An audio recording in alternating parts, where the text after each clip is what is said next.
धुरंधर या spy thriller चित्रपटानं सध्या बॉक्स ऑफिसवरती धुमाकूळ घातलाय आणि रिलीजच्या अगदी पहिल्या दिवशी त्यानं अपेक्षेपेक्षा खूपच जास्त कमाई केली आहे। रणवीर सिंग याच्या कारकिर्दीमधला हा सगळ्यात मोठा ओपनर असा चित्रपट ठरलाय।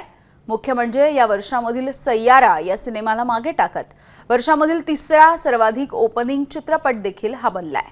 दुसऱ्या दिवशी सुद्धा या चित्रपटानं आपली दमदार कमाई सुरू ठेवली आहे। अवघ्या 4 दिवसांमध्ये या चित्रपटाने 100 कोटींची कमाई चुटकीसरशी केली आहे।